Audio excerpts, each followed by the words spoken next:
Hi, my name's Mr. Everett here at ATC in Warminster. Today we have Kelsey's car. We're doing a brake flush. What I have on the back, there's a fluid evacuator, and that's going to, with a vacuum, suck out all the fluid from the brake fluid and the master cylinder. Because every 2 to 3 years or 30,000 miles you need to do that, because the fluid gets black and it gets moisture in it, and you can't have that. The brake system doesn't work right. So helping me today is Brent and Mike. So we're going to start now. You want to turn that on, Mike?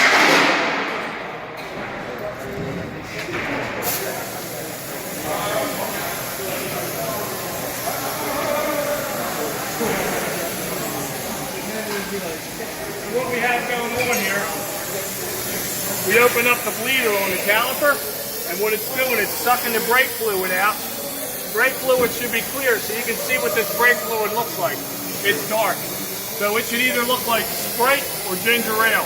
Either clear or light amber. It should not look like Coca-Cola or root beer.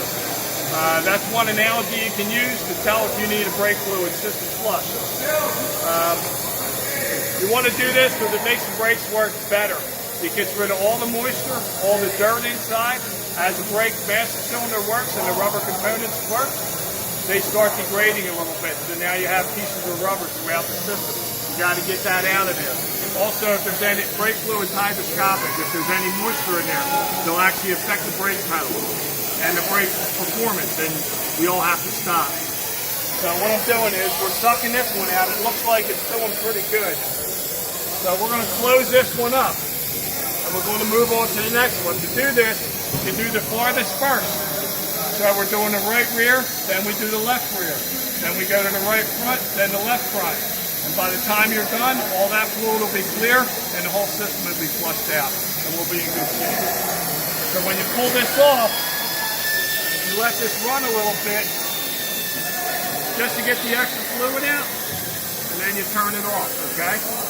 Now, because of the way this stuff sucks out, it might suck a little air through the thread.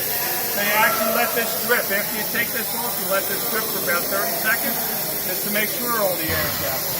Then we can close it up. And we're done this side. Then we'll just repeat the process on all the other sides. So I'm tightening up the brake bleeder. We'll let that finish drip. We'll hit it with some brake clean to clean it off, make sure it's nice and there's no dirt. So it looks like it's never been touched, only you know it's been done. All right, and you'll be able to tell because the fluid will be clear and won't look like root beer or Coke. Okay? And let's move on to the next one, guys.